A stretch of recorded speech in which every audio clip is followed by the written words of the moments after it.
a brief introduction. I'm Harry Vedder, chair of the Upper Nyack Green Committee.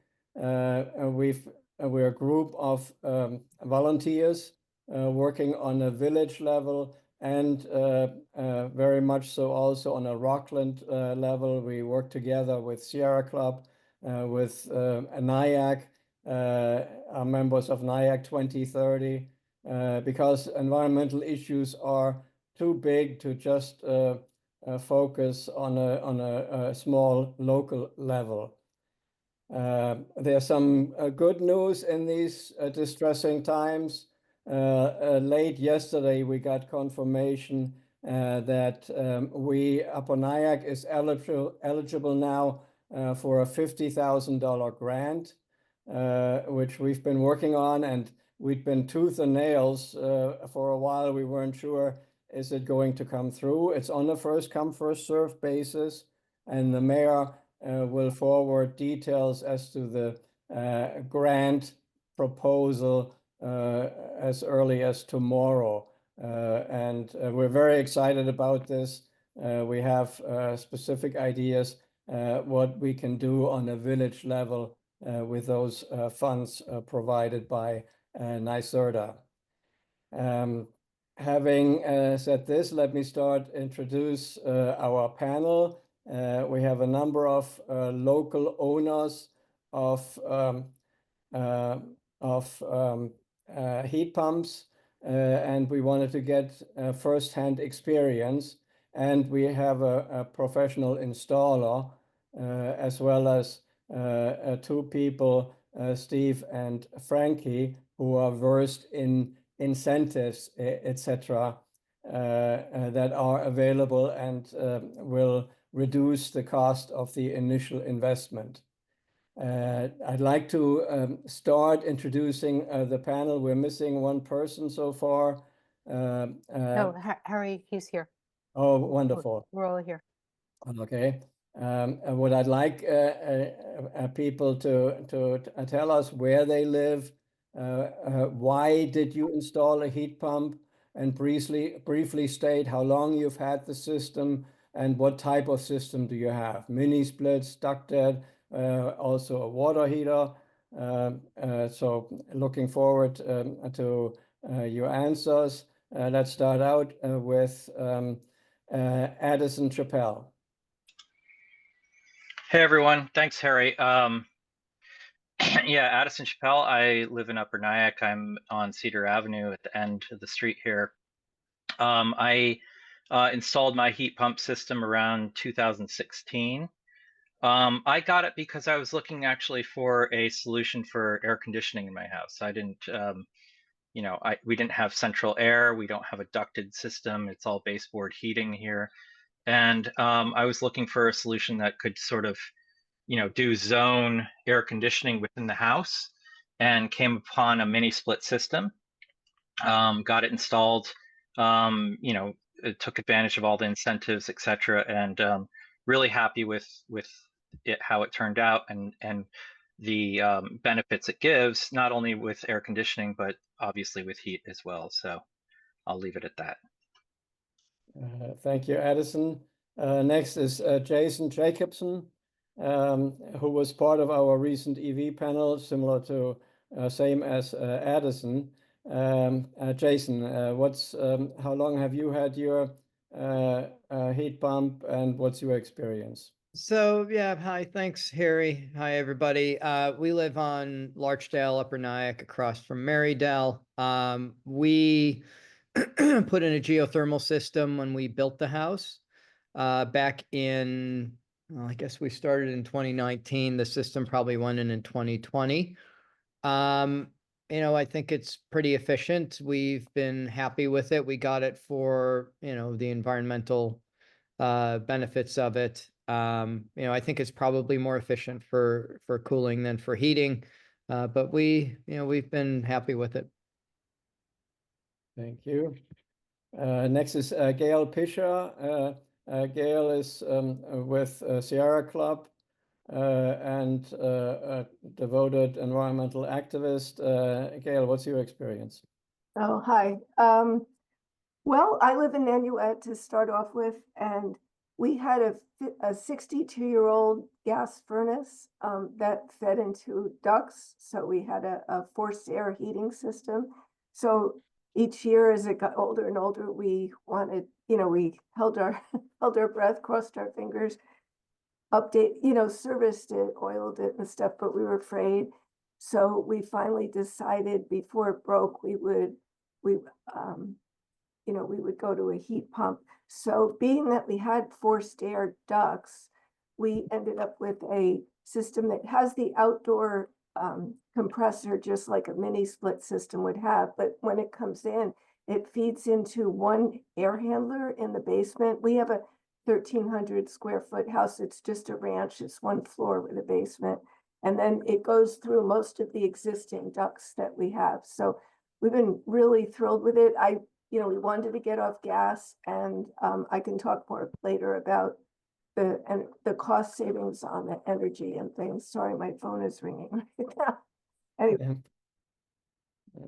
Thank you, Gail. Peggy, everybody, we all know Peggy, chair of the Rockland Sierra Club, Lower Hudson Group. Peggy, you're a new convert to heat pumps. I am. Our situation was actually very similar to Gail's. We have a similar kind of house.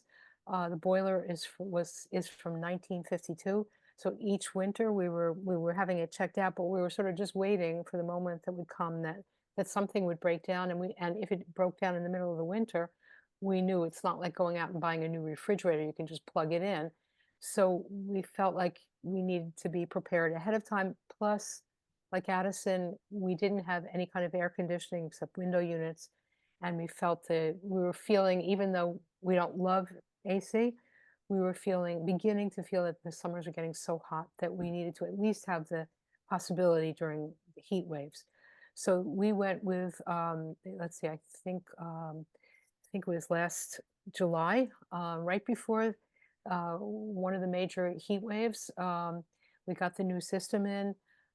It's a combination of a mini split in one room and ducted, and we're very happy with it so far. But really, it was the invite. We didn't want to have to go with another gas furnace. I guess that's what I would say to sum it up. I knew that I'd strongly prefer not to have to be locked into gas for decades to come. So we felt like this was the time to do it. Thank you, Peggy. Next is Steve Sia. He's co-chair of the NIAC Climate Smart Committee and a driving force in the NIAC 2030 Climate Action Plan. Steve, give us your experience, and then I believe you'll be switching to a screen share about with the topic that we figured is appropriate. Don't wait till the old one breaks. That's right. So I live in Nyack, and I installed my system about 2 years ago in August of 2022.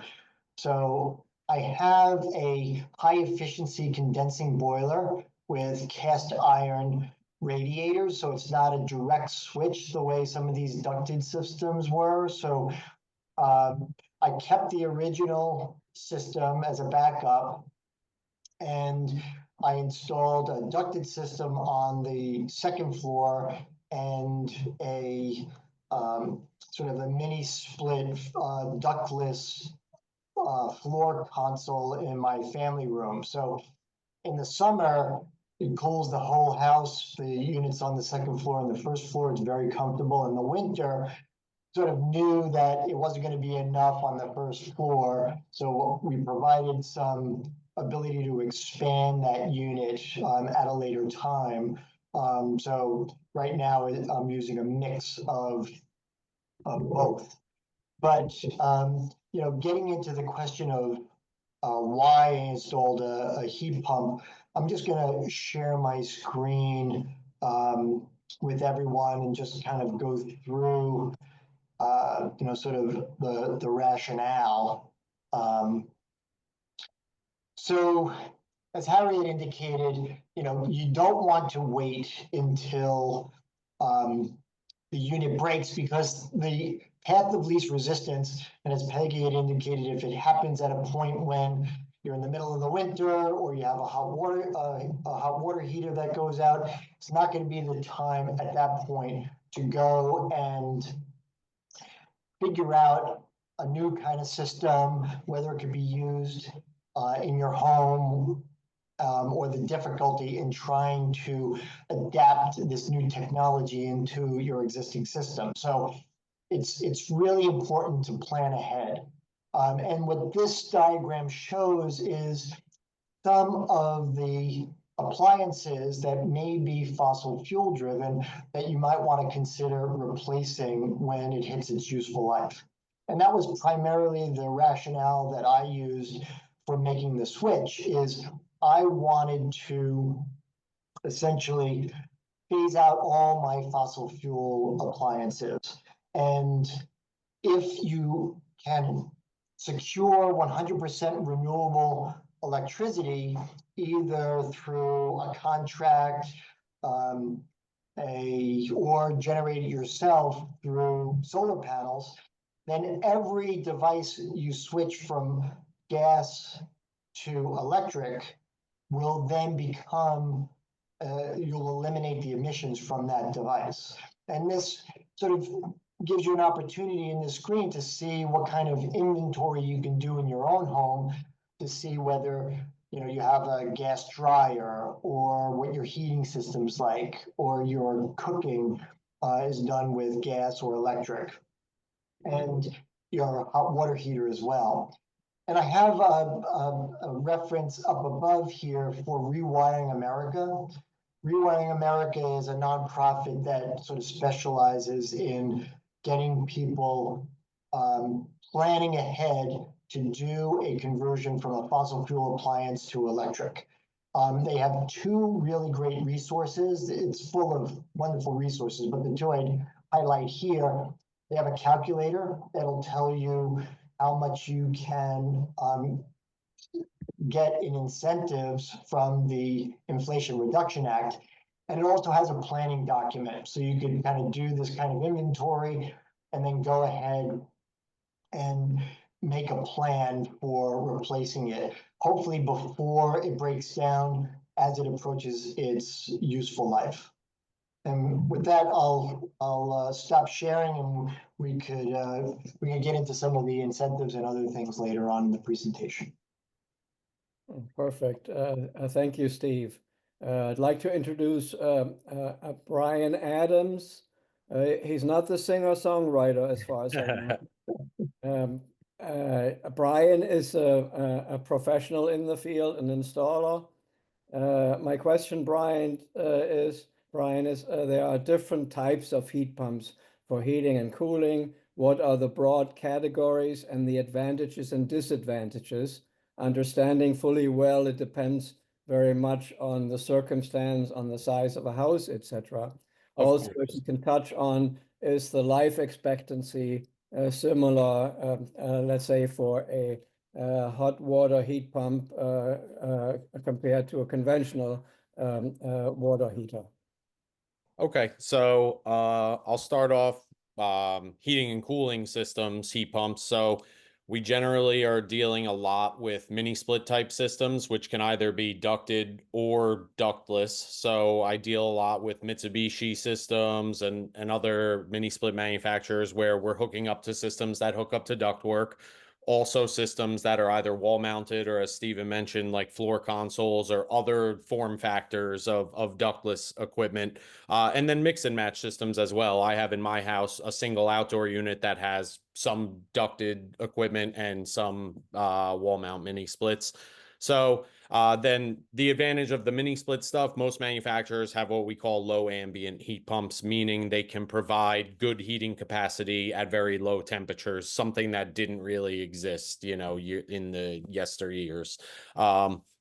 So on the other side, there are unitary companies like Trane or your big name regular AC manufacturers are also making heat pumps that, when designed correctly, can work in our climate, but they're not really what we would call low ambient. So we deal mostly with mini split manufacturers in homes that are looking for heat pumps as a primary heating source. In terms of longevity of like a heating and cooling system, I would expect the longevity of any modern heat pumps to be like similar to what anybody would say life expectancy is on an AC system. So maybe 20 to 30 years for something maintained properly is ideal. Do things happen? You know, we're talking high pressure refrigerant systems. Leaks can happen, failures happen, but generally a well-maintained system, I would say 20 years.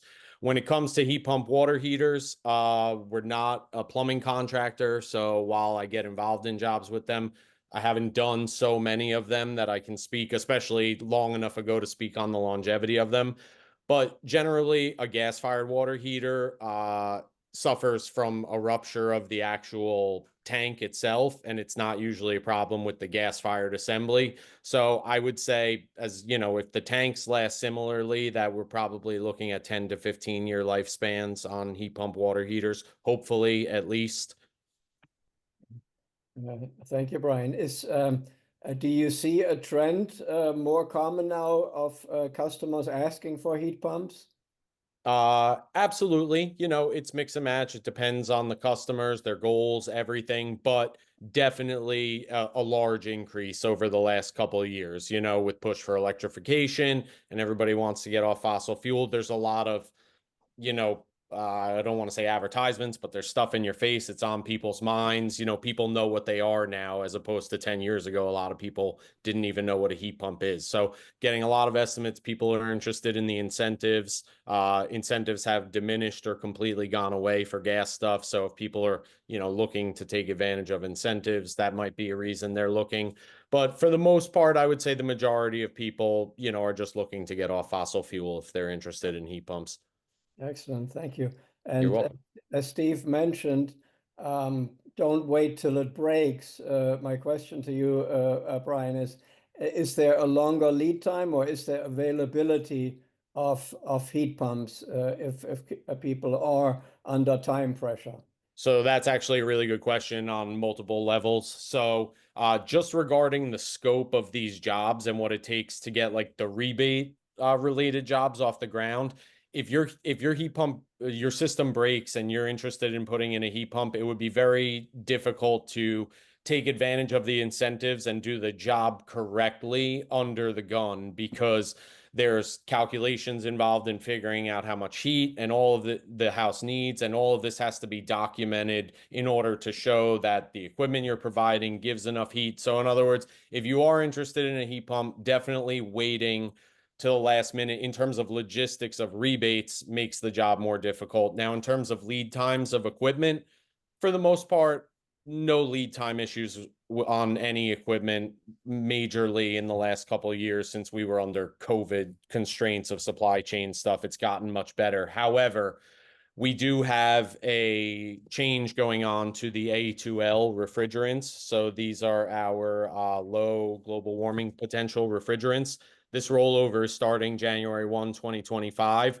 And what's happening is we're starting to see some older inventory diminish as manufacturers are ramping up capacity of new equipment. There can be and will be some delays on things. It really all depends. It's going to be very circumstantial. For the most part, distributors, suppliers, everybody's trying to have a smooth rollover. And besides that switch, there's what I would call a fair abundance of equipment. I haven't had any issues with lead times recently. So Great, thank you, Brian. you're very welcome. This question, this set of questions is to the rest of the panel. Just jump in if you have things to add. We touched on it in the first set of questions. How well has your heat pump functioned for you in hot and cold weather? How well do heat pumps operate in cold weather in particular, and to what temperature?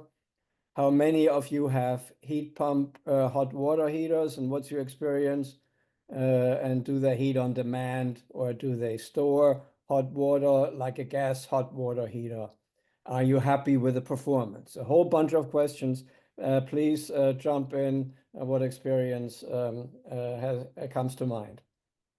I'll jump in quickly with regard to a heat pump hot water heater. I installed that unit when I installed the heat pump for heating and cooling. And so I don't think they make heat pump hot water heaters on demand. They're all tank based. They're different tanks. Some have a compressor unit on the outside of the house that feeds refrigerant in and heats a body of water, a tank inside the house, so that all the noise and it uses outside air temperature to function. But mine's one unit with the heat pump on top and the tank on the bottom. And there are some considerations for people who are interested in doing that system. We could get into that in a little bit more detail later, but just to give you a sense, I've done that, and it's worked out really well for the hot water. I'll jump in next. We had gotten our system in 2019. It is a Mitsubishi, and it has the capacity to function down to -13 degrees Fahrenheit. So I don't even know if we've gone below 0 degrees Fahrenheit since we've gotten it, but we don't notice the difference. In fact, I think it feels like it's a more steady temperature. With the gas furnace, there was such a cycling on, then the temperature would drop, and then the cycle, it was an old system.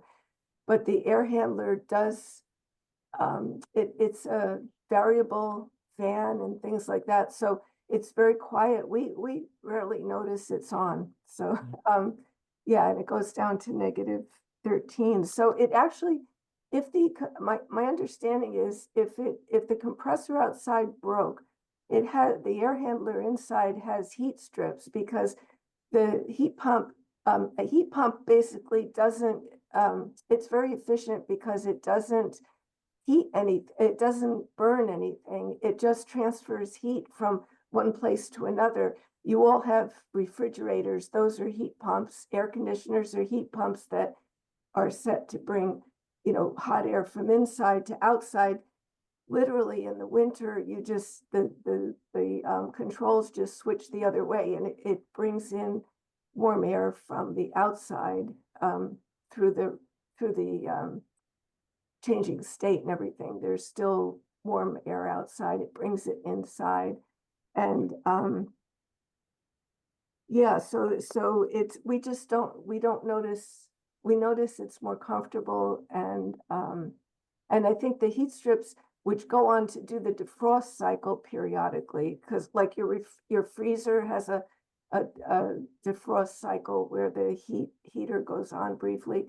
These go on, but I believe that I was told that the compressor didn't break in the winter or anything, so I don't know, but I thought they said the heat strips would act as an electric. I'll touch on this real quick. So basically, not every indoor unit on a heat pump system is going to have electric backup. That's an option that can be installed. Generally, electric resistance backup requires a large electrical circuit. So if a previous heat pump air handler was provisioned with it, it can go in. Or if there's concerns about meeting the heating demand of a house, sometimes electric backup will go in. For any number of reasons that you may want backup, either, redundancy in case you do have a compressor issue or anything like that. One other thing to touch on, just so everyone's clear, heat pump outdoor temperature ratings, like Gail mentioned, -13. It's not like they just completely stop working below their rated low temperature. It will just start to diminish how much heat it can produce. And generally, in terms of the comfort level, they don't heat the temperature of the air as much of a warm air as much as a gas furnace. So that lower temperature air runs for longer and generally keeps a little more steady temperature delivery in the house, which is why you feel a little more comfortable, Gail, with that system. Any other feedback from the rest of the panel? Yeah, let me jump in here. Sorry, guys. So, for me, the heat pump, especially for heating, is a supplement to the baseboard heating system that I have. Generally speaking, I find that if I do it in the in-between temperatures, say in the 50s and 40s, it's at the peak efficiency, right? Without running the boiler, in the gas furnace and running the heat pump, it seems to be that's the sweet spot. When it goes down below, like into the 30s, I switch more to the boiler side of things because I find that it just increases the amount of energy that is consumed by the heat pump to keep that compressor working. So, in those situations, I like to have it as sort of that in between, when it's, the weather's in 40s and 50s, and it's just, you need a little bit of heat, but not the full heating system of the whole house, and keep the gas furnace off as much as possible. So for me, the gas furnace doesn't come on until December and goes off probably around March.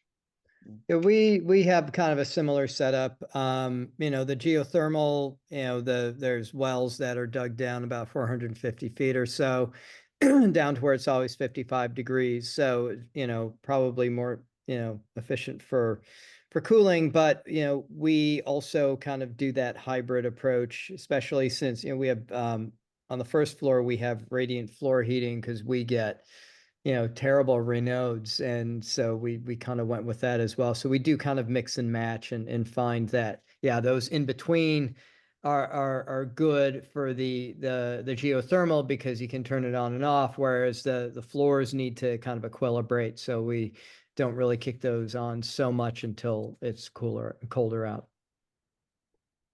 How do the system operate in high heat? We talked about colder temperatures. How is the cooling? Great. I mean, ours is great for cooling. We haven't really had any issue. And we've had some really hot days, right? Oh, yeah. Just- Yeah. Just before we leave the heating, I think there's another component of this that's important to factor in terms of comfort, and that has to do with the home's air sealing and insulation. So if your home is newer construction and has good insulation values and is sealed pretty well, then the heat pump is going to operate much more efficiently in a situation like that. If you have an older home and a lot of drafts and it's not well insulated, it's going to be, I think, hard for the heat pump to kind of keep up with the load. So something to keep in mind, that if you are looking at a heat pump system, you really should get an energy audit and take advantage of any insulation opportunities and air sealing to make sure that the unit that you put in is operating at its peak. And that's 100% right. Air sealing and insulation make a huge difference on heating. So everybody be aware that makes a big difference. It also makes a big difference in terms of how easily a house can have a heat pump as a primary heat source. Drafts and leaks, that's your majority of your BTU loss in a home.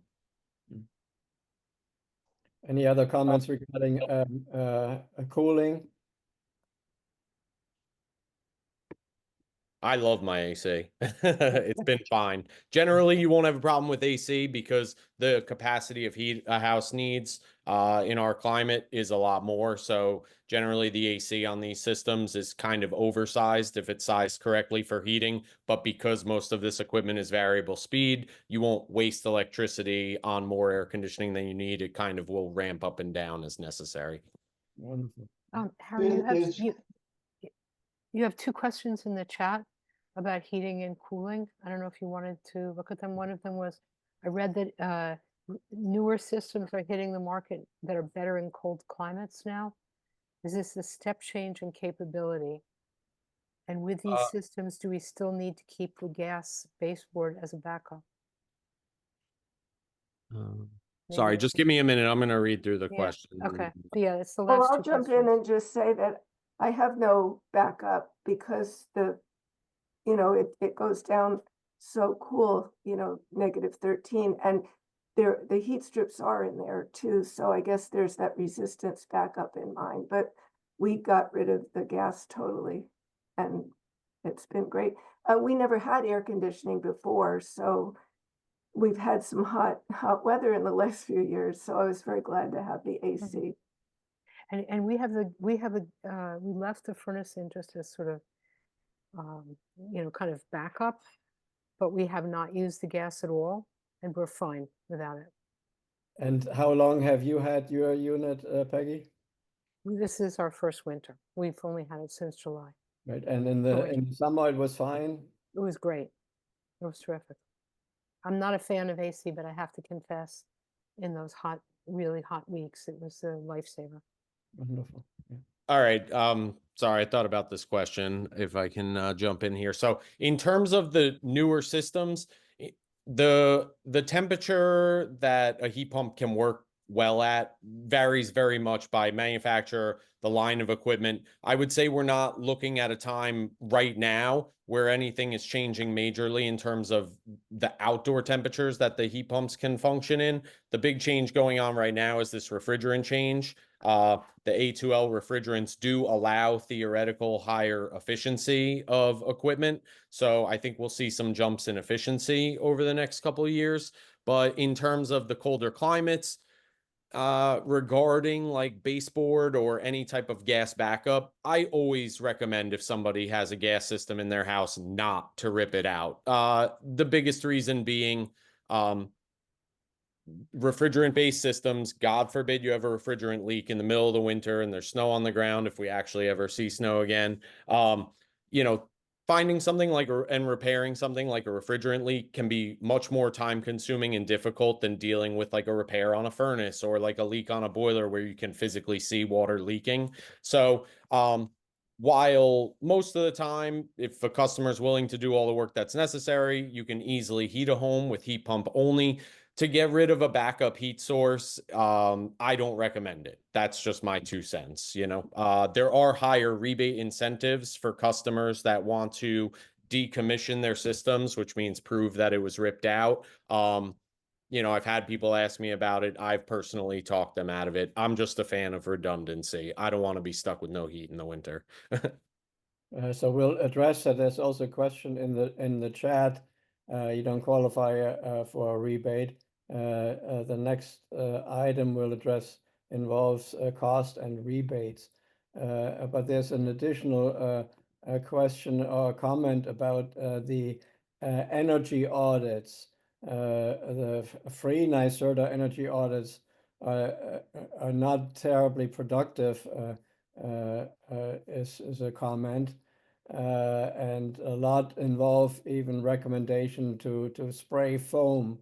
Do you have any comments or experience in that regard? I think maybe Frank, you might have some experience with regard to the NYSERDA energy audits and what that includes. Right. I did take note of some of the questions that are in the chat, at least at this time, regarding are you qualified for a rebate if you don't take out the system versus if you do. The way that it is structured, at least with the New York State Clean Heat program, which I will present some information about at some point during this discussion, is that there are rebates available if you decide to keep your gas furnace, gas system. It will be much lower than what is offered by the utility if you fully decommission the gas furnace or your gas heating system. With regards to the energy audits, yes, spray foam can be a recommended material for insulating, but more often than not, in my experience in guiding people through the various energy audit programs, is that spray foam is more often recommended as the sole material for doing the air sealing or the sealing of drafts, as opposed to the only material that's proposed for insulating the entire house, because at least the way that the program is currently structured, more often than not, 100% spray foam jobs don't pass the cost effectiveness calculations that are needed to have NYSERDA approve the work for the contractor to do that entire job in the person's home. What I more often see are, I guess, what you would call the more organic, quote unquote, types of insulation materials like cellulose, fiberglass, or even, other types like rigid foam board, etc. Thank you. I had an energy audit done before the first thing I did when I went down this path. And the bulk of it was free through a NYSERDA program, but I opted to do a blower door test. I think it was another $200-300 to do that. And I would recommend that investment. You really want to know how drafty your home is, and that blower door test can be a really good indicator at a certain pressure how much air is penetrating into the building. So yeah, it costs a little bit more. It's not totally free to do that blower door test, but it provides a really some really good information as you're approaching how to insulate and air seal your home. Thank you, Steve. Can I ask a question? I'm sorry. I feel like there's a lot of questions in the chat about this. Is the blower door test through NYSERDA as well? I think people want to know like the best way to get an energy audit, who's trustworthy, and where you're going to get good results where someone's not trying to like upsell you. Thank you. Thank you, Frank, Tracy. you want to touch on that? I could address it also. Why don't you go ahead? Sure. So there are a couple of ways to get the energy audit. One way is to just simply go to a contractor of interest that provides that service and have them do it for you. I would say the blower door tests are usually a standard part, at least of the energy audits of the past couple of years. But it's definitely worth asking specifically if that is included as part of their auditing services. Another strategy or another avenue for having the energy audit is through the NYSERDA energy efficiency programs.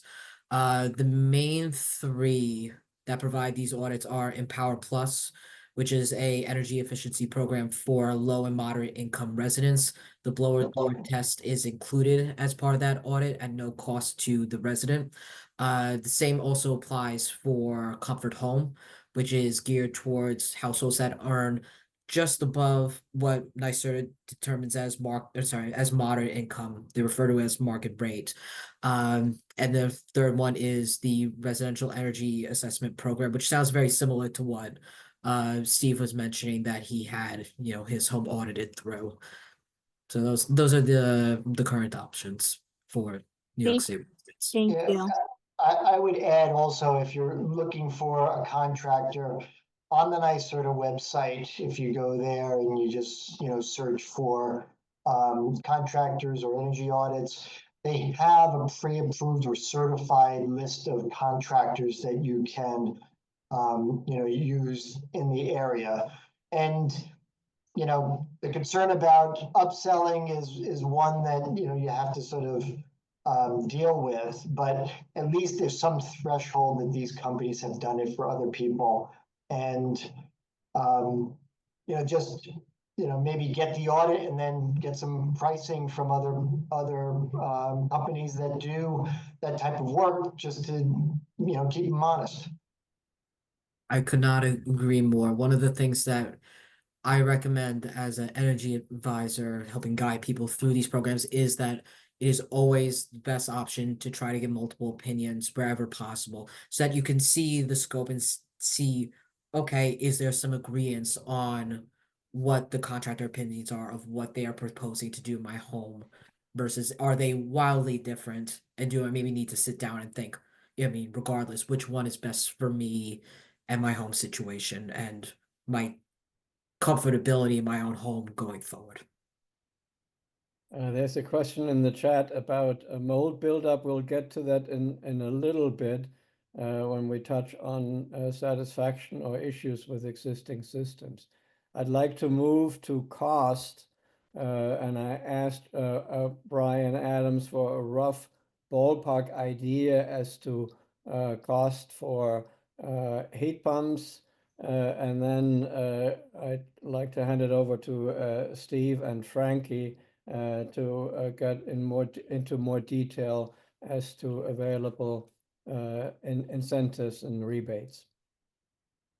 Okay, so regarding cost on systems, it is difficult to say exact numbers as things are very circumstantial with homes, how much heat they need, what kind of ductwork configuration they have, what people are willing to live with on the wall and whatnot, electrical stuff. But I would say, like, if I just had to ballpark things, if you have a house that has adequate ductwork to serve a heat pump through a single duct system.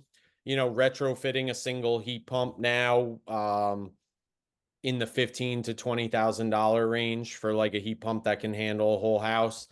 If you have to get involved in, redoing ductwork, depending on the extent of ductwork on a single system, you could be between $5,000 and $10,000 for additional, ductwork. I don't want to ballpark low and then people get numbers and it's higher. So like obviously contractors try to keep work tight as tight as they can. When it comes to mini split jobs, if we're doing, up to like a 5-zone mini split that can handle heat for an entire house, I would put a job like that with the necessary high voltage electrical and whatnot, probably also in the $15,000 to $20,000 range. That's probably, a close number to what a lot of people can do, but there are many, many homes that need more to happen in order to have a heat pump system that's going to work, like I said earlier, as advertised, because you can put stuff in and contractors can say it's going to work. I see it all the time, but really like airflow is very key. The right ductwork job is very key. So, that's really the best I can give you in terms of costs. It's very circumstantial. We do give free estimates. It's understood. I had somebody look at my water heater just to get an idea. For a water heater heat pump, the rough expense was quoted as roughly $4,000 prior to incentives versus $2,000 for a gas water heater, just to give a ballpark idea. So Steve and Frankie, if you could address available incentives and perhaps, if possible, an outlook as to future availability or what is estimated to happen in the foreseeable future as to rebates.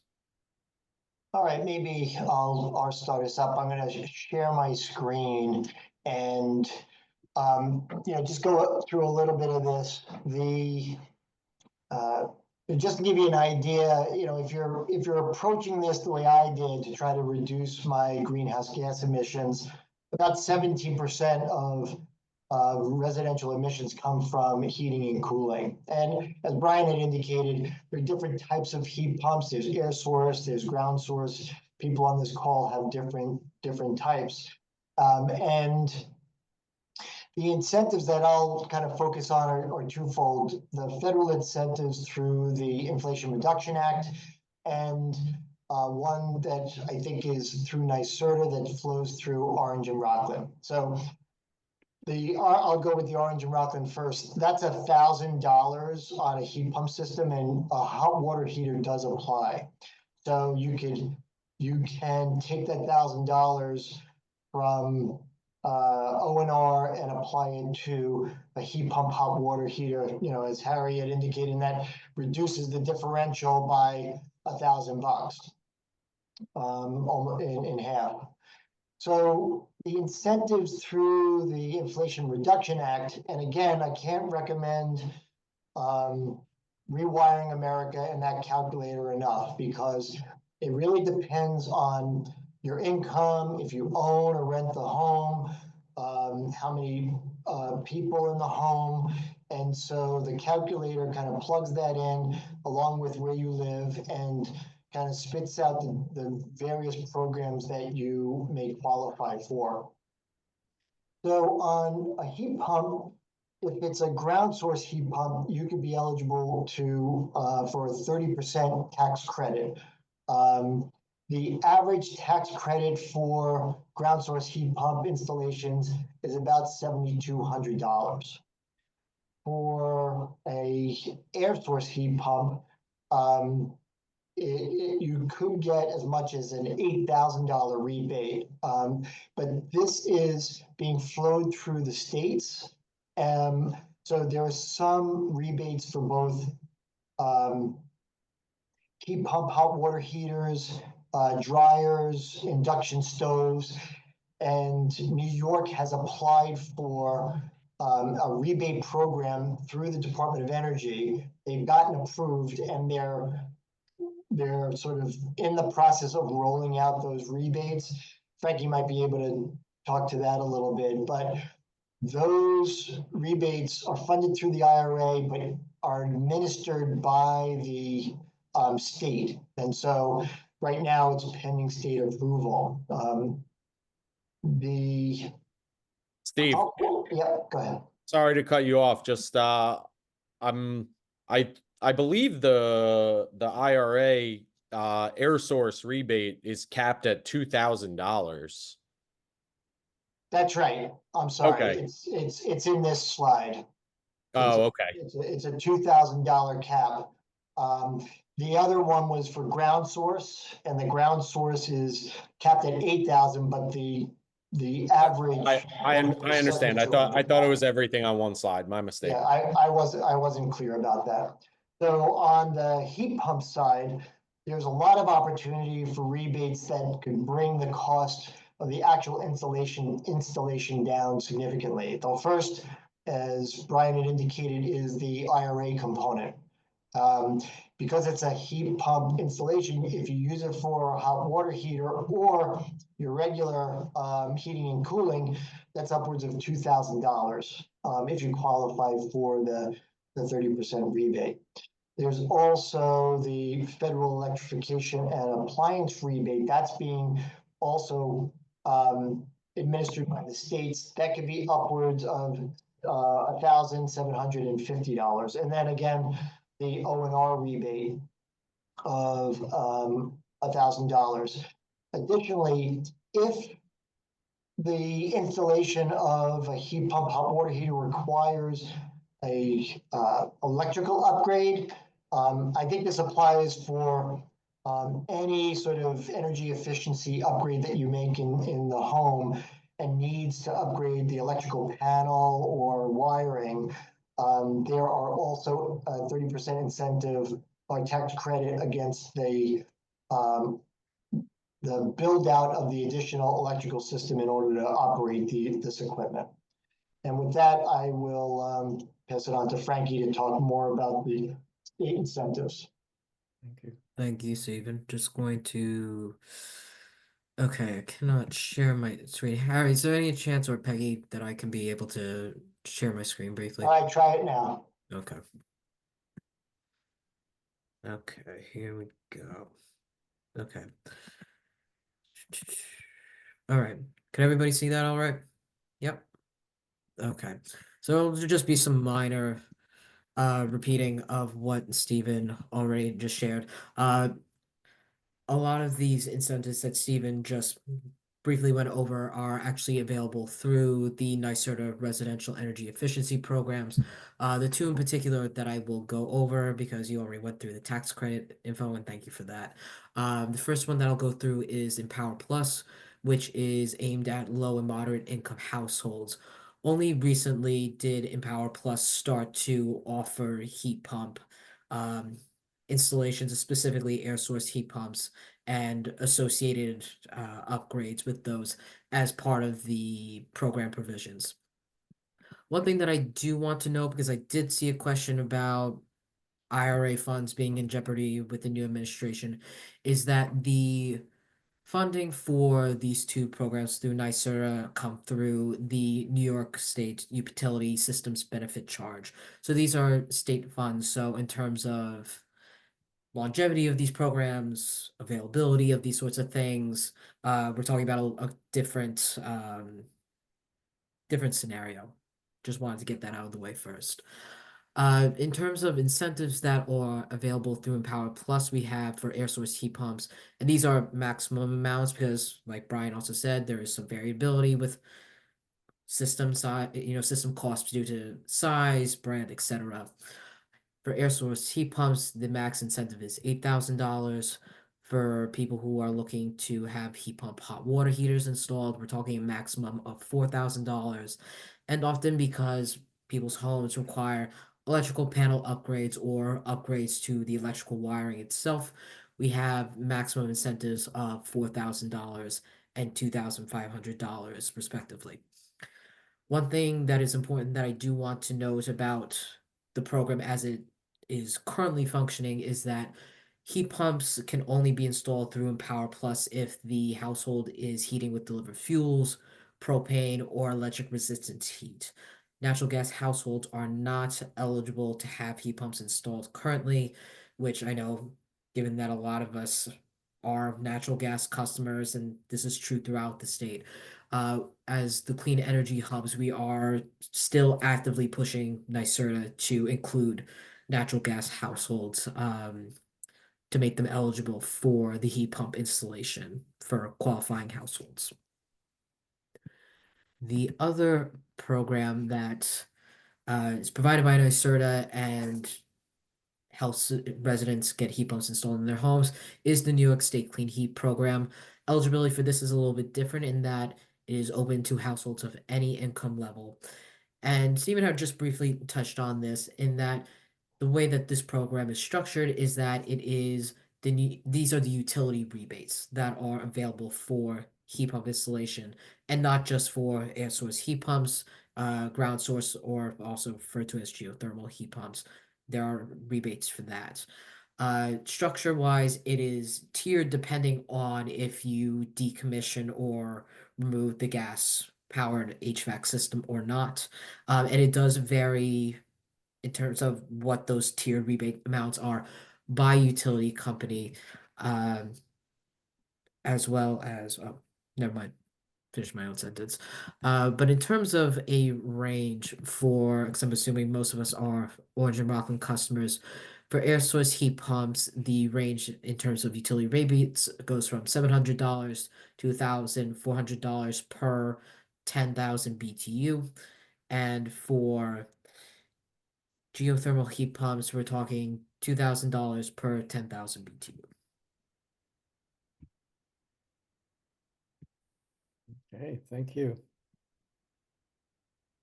Thank you. I'd like to address the issue, with the rest of the panel as to overall satisfaction. We touched on it a little bit. Are you happy with how the system looks, or are there noise issues you're worried about? Do any of you have experience with the mold issue on the split units that one of the participants had commented on in the chat? I actually saw the mold question. I'll just jump in real quick on that and say that it happens. It's not necessarily a situation of poor installation. It all depends how often the unit runs, the dew point in the house. Ultimately, what it comes from is running air conditioning, and the moisture that sits in the unit sometimes can propagate some mold growth. Unfortunately, if it happens, there are ways to properly clean the units, but involves low pressure cleaning equipment with a whole kind of drain system below. So we go in and we use like a low PSI pressure washer with soap and hose down the whole unit, and then all the debris and dust or water runs down into a bucket. It is involved, so I saw somebody say that they got a high quote. Unfortunately, it's just a little involved, and the equipment's expensive to clean those. But it does happen. It's not uncommon to get mold in a wall mount mini split. There are some manufacturers, particularly like Daikin, their new equipment has a mode that they call clean, where you can either manually engage it or it comes on automatically in certain situations, where the system will actually turn the heat pump on without the fan in order to dry out any moisture in the indoor evaporator. So manufacturers are taking steps to prevent that from happening on future equipment, but that won't be like an industry-wide thing anytime soon. So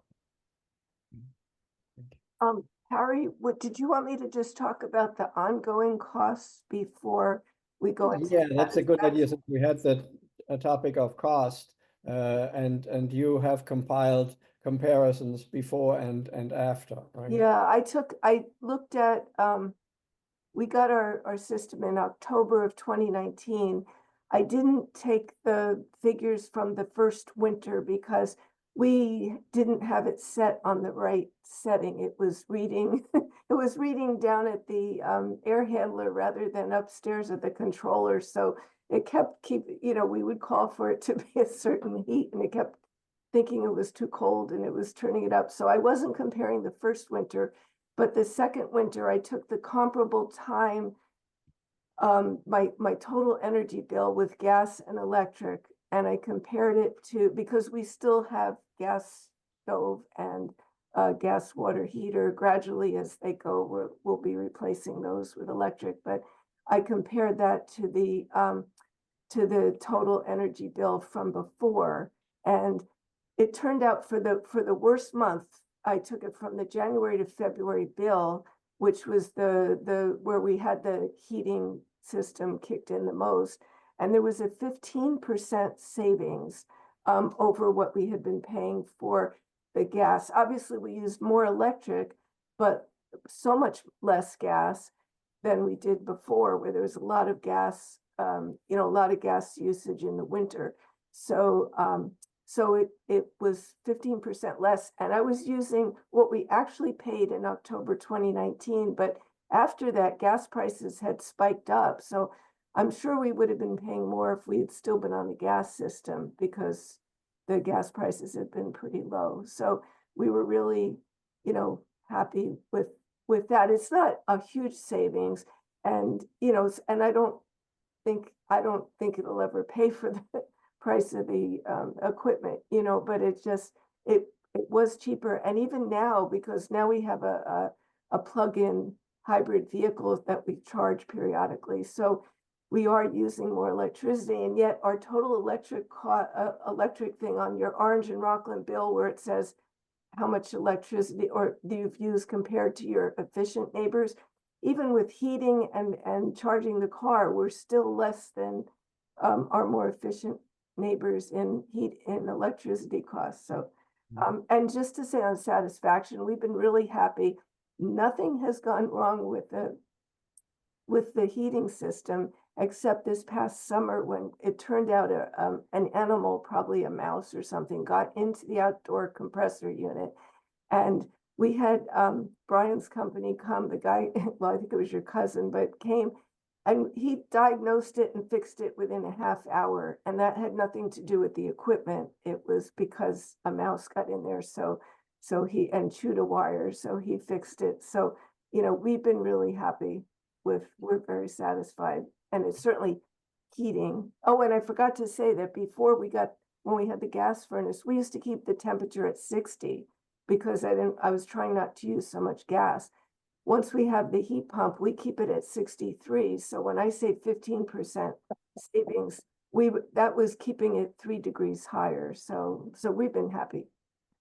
Thank you, Gail. That's a good point. I'd like to ask the rest of the panel also if you have any other running cost comparison, old versus heat pump system. So I want to comment on a general sort of comparison. I think Gail had said that her boiler, when she replaced it, was like 62 years old or something along those lines. It was very old. It was a gas furnace. It wasn't a boiler, but yeah, gas furnace. 62 years old. So it was not efficient at all. Right. Yeah. Right. So when you're comparing, I think it's important if you're using, gas, that most boilers or systems or older systems like 70% efficient. The heat pump, and the reason why there's a lot of interest in it is because they're 200, 300, 400 times efficient. So because they're just moving heat from one place to another and they're not creating heat, the efficiency is really high. So when you're comparing a unit of natural gas to a kilowatt, you have to figure that the gas that you're using you're only getting 70% of the energy out of it. And the electricity that you're using, you're getting 2, 3, 4 times the energy out of it. So when you look at the cost of a kilowatt hour and the cost of like a cubic foot of gas, the cost per unit, when you factor in the efficiencies of both, is a little less for electric, but not significant. And if your system is running on propane or oil or even resistance heat, then you're going to see some significant savings through a heat pump, I believe. But in natural gas, I'm not sure you're going to see if you have a hot water heater. I'm not sure you're going to be doing this for the savings. It's going to be for better comfort, for better environment, for other things other than cost savings. I don't know if you have that experience, Brian. Yeah, so I did a 2-year cost analysis at my house. I went from like a 30-year-old cast iron boiler with a couple cast iron radiators and some zones of baseboard, to a full heat pump, like I said. And it got difficult because the temperatures changed drastically. So while I don't have any slides to present, I did some crazy averaging math over 2 years and a lot of bills. And ultimately, my cost of heating my house remained roughly the same, going from my old cast iron boiler to the heat pumps.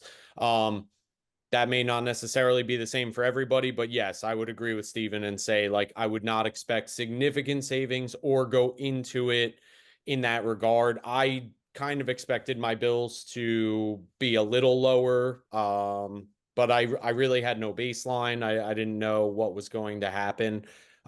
Definitely, if you're on any kind of resistance heat or even older heat pumps, you stand to have some good savings, as older heat pumps are most likely relying on resistance heat in colder temperatures. So there's probably could be some good savings there.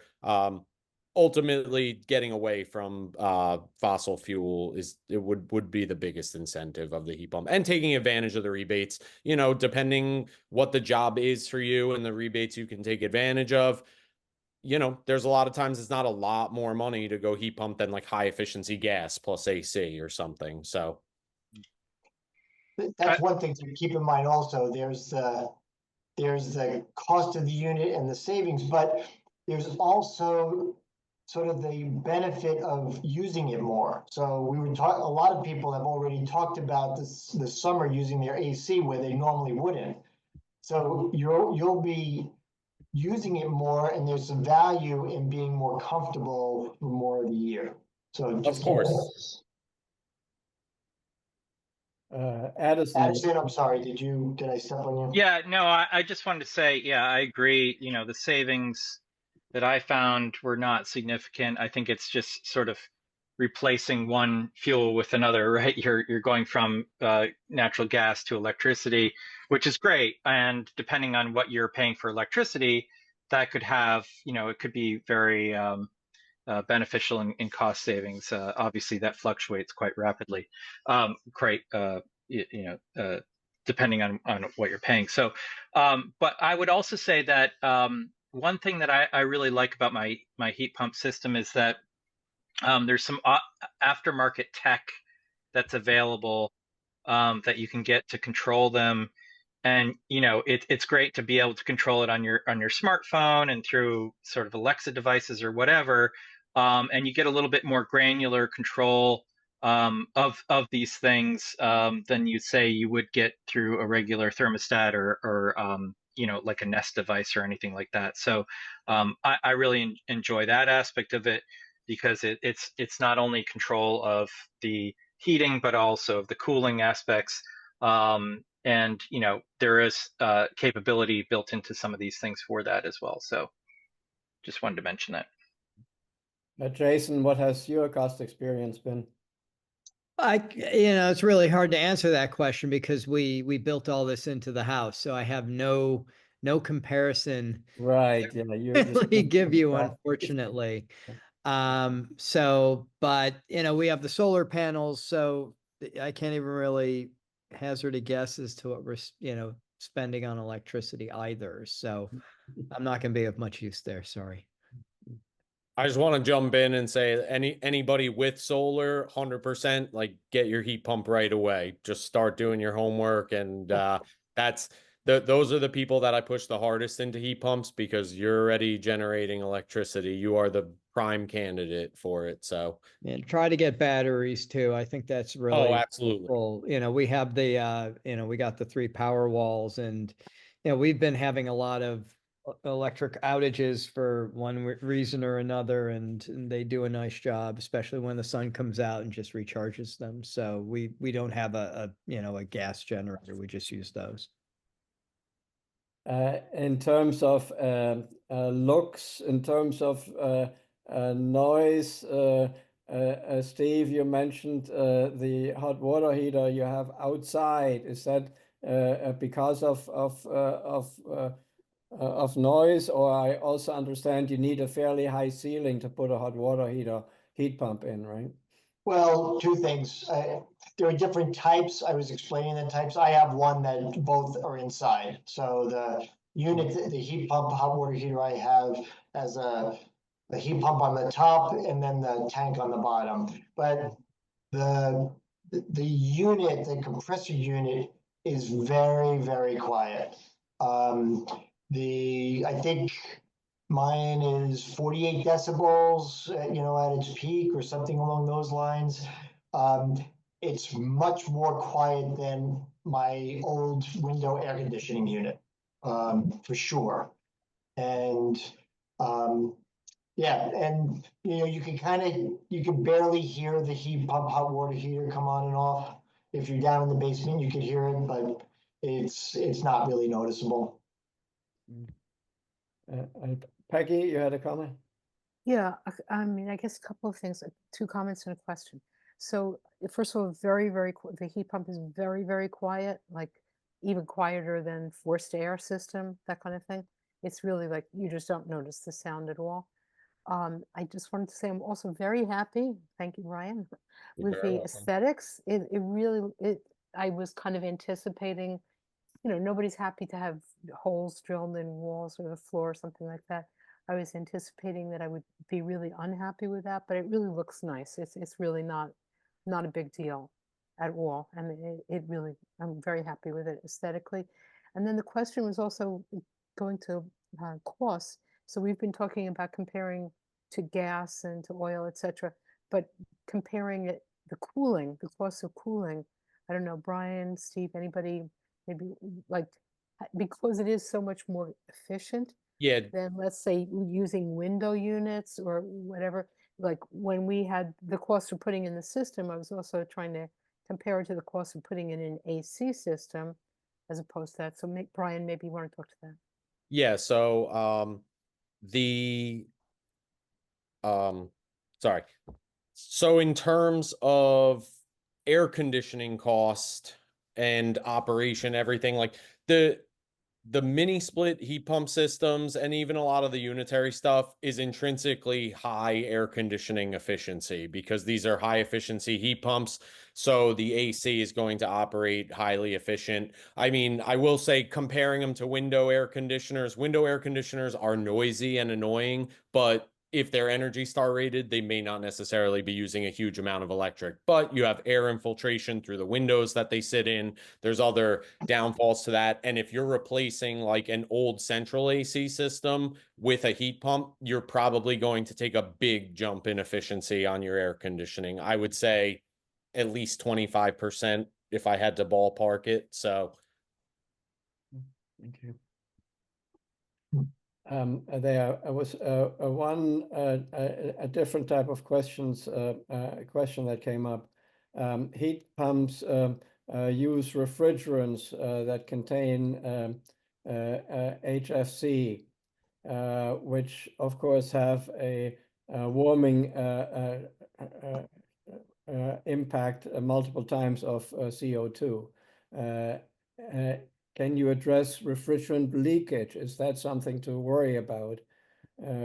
Those occurrences would, of course, impact our greenhouse gas footprint.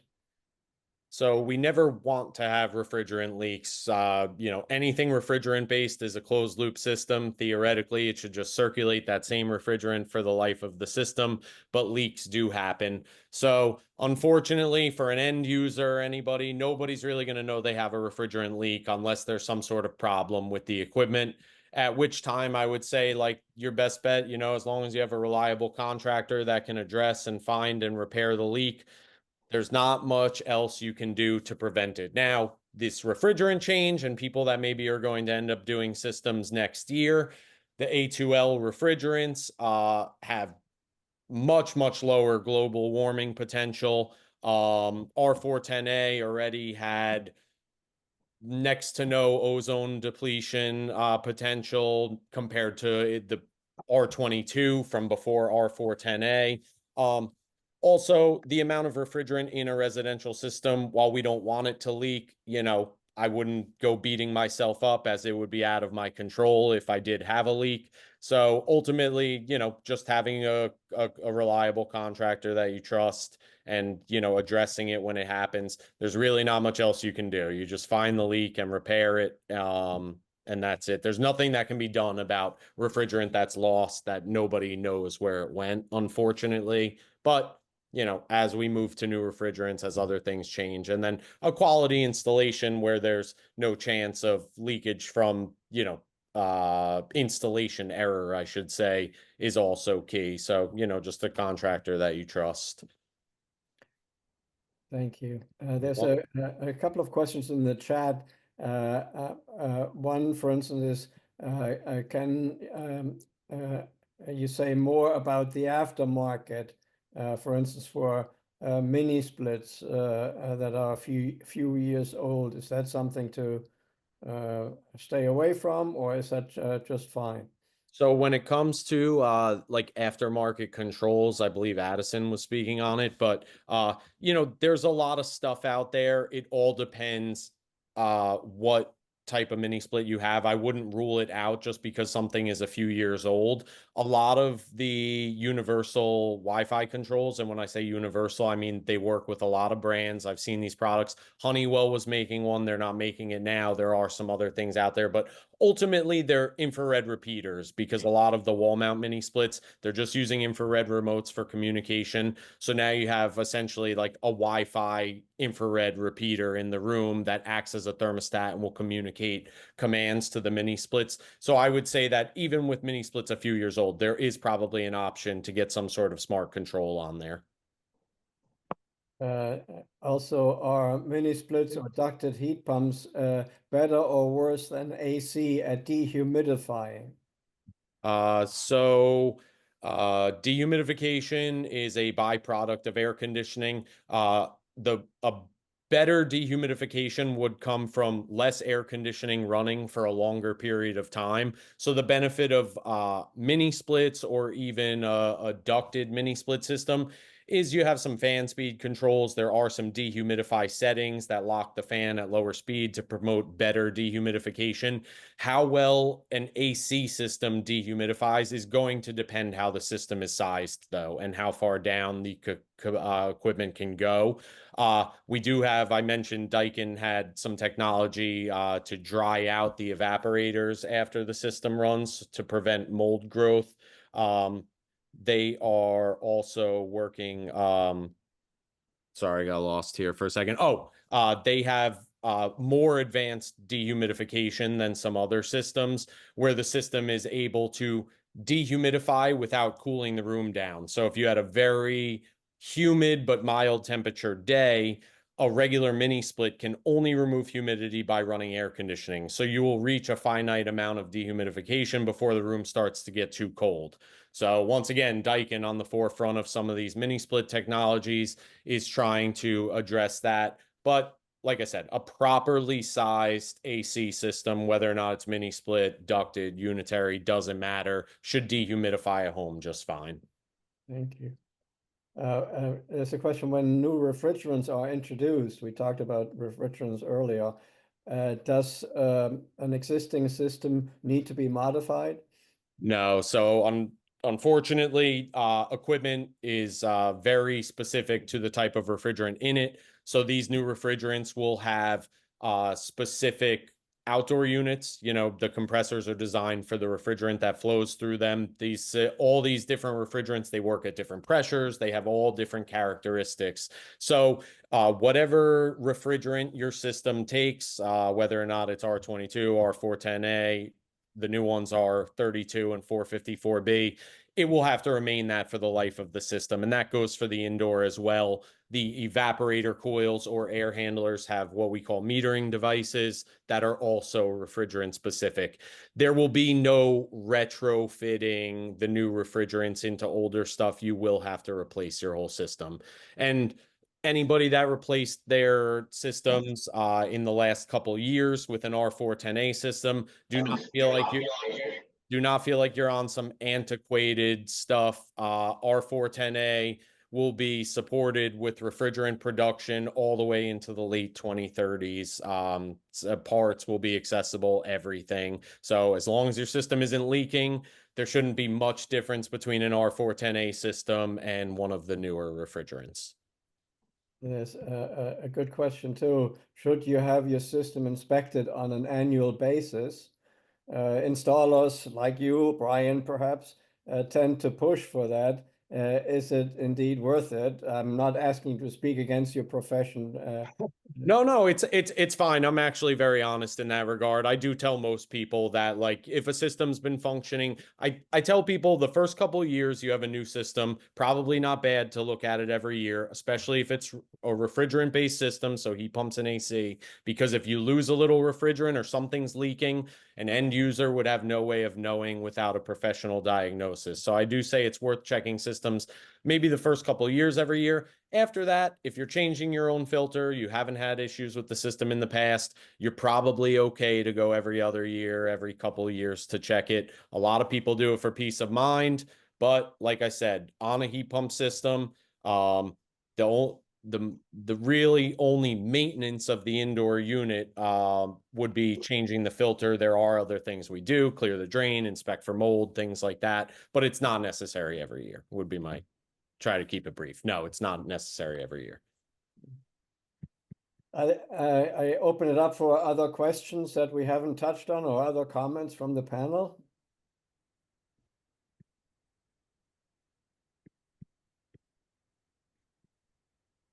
If you have a system where you're keeping your gas for emergencies or so on, does ONR still send you the, even if you're not using the gas, does ONR still send you the bill for the supplies and the maintenance of the gas lines?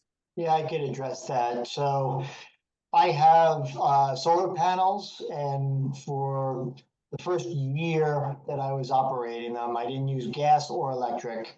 And but you still have to pay the transportation component of your, not transportation, the service component, the base service of your bill. It's about $25 a month. So that is to maintain the pipes and the electrical lines. So even though you're really not using them for your power, you're still reliant on the grid at the times when you're not using the solar. So at night, for example, or in the winter when you don't get as much sun, you can't operate the house on just the power that's being generated. So you're not off the grid. You still have to pay that base charge of $25 a month.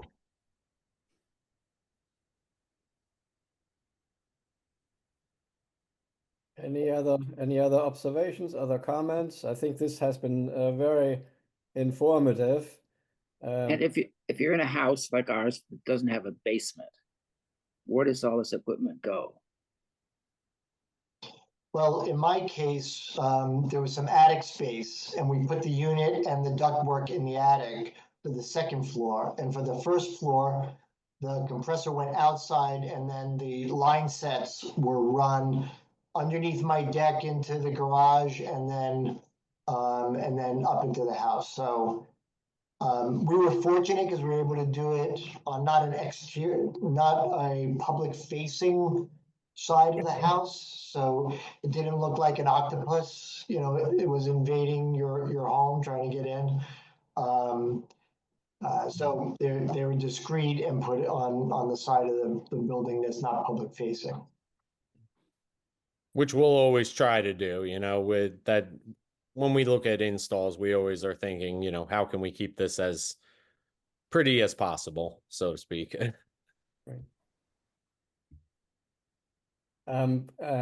Steve and Frankie, will you make the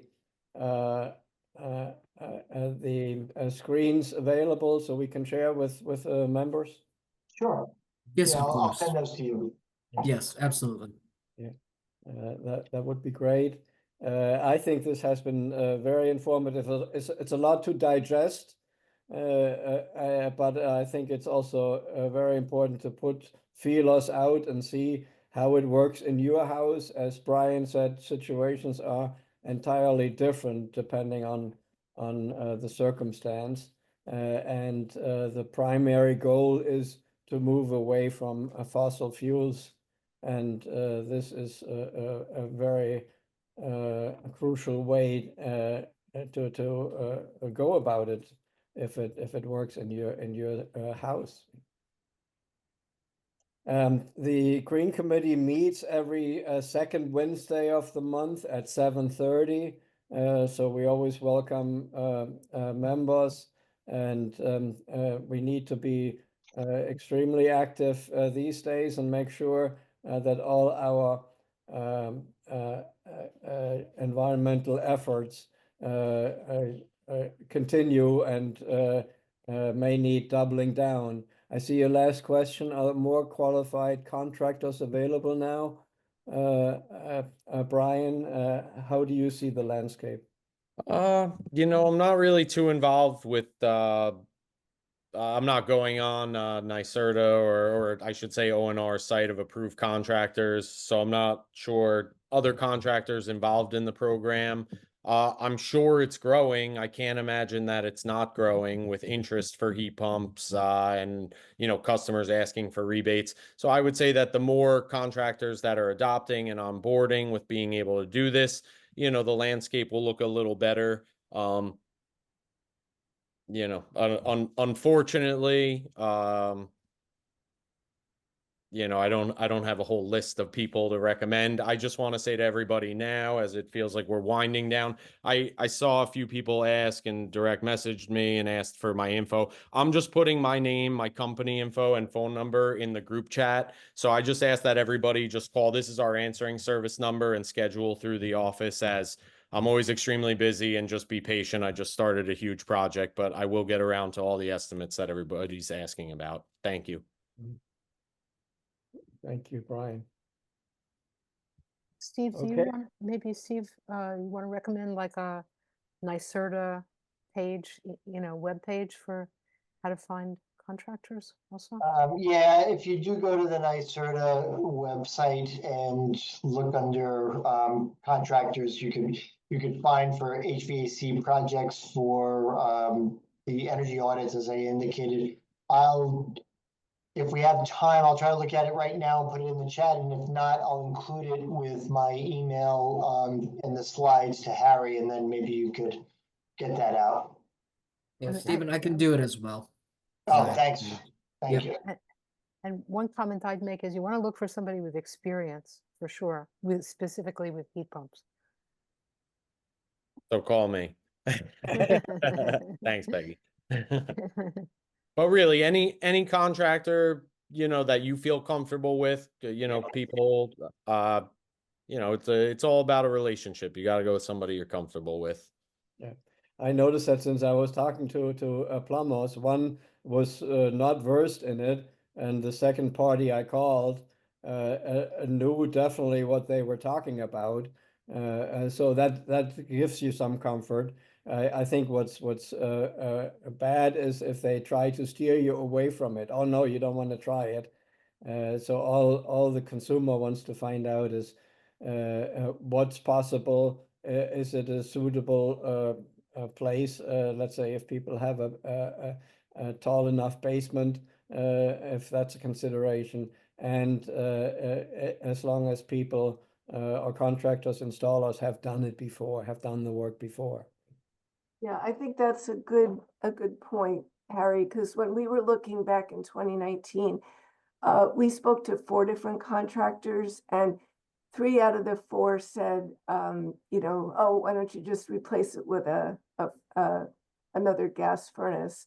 And the one we did choose, which is no longer in business, went out of business during COVID, but they were willing to work with us and research. You know, there wasn't as many. We ended up getting a commercial compressor because that was the right size for what we needed for our house. So, you know, but at least one was willing to work with us. Brian's company now is used to doing these, and so we were very happy with their service. Thank you. Yeah. Peggy, any other comments? Oh, I hope it can feel a little bit overwhelming in the beginning, I have to say. I do admit to that. You just have to kind of take it step by step and figure out what's right. It's very specific from what I see, very specific to each house, what's going to be right for your house. So, you know, get several quotes for sure, talk to people, kind of get their, you know, the installers, and get their sense of why they're making a particular recommendation. And then, you know, I think any of the people on this call would be glad to talk to anybody and be a resource. And certainly, you know, Steve and Frankie are terrific resources for information about any of this. And Steve really kind of helped coach me through it too, I have to say. Excellent. And Okay. the recording will be available. Okay. Yeah, we'll send it out. Thank you, everybody. I think this was extremely helpful. Thank you for the residents to give their firsthand experience. And thank you, Brian, Frankie, Steve. Keep thinking green thoughts and do the right thing. Thank you. Good night. Great. Thank you, everyone. Have a good night. Thank you. Good night, everybody.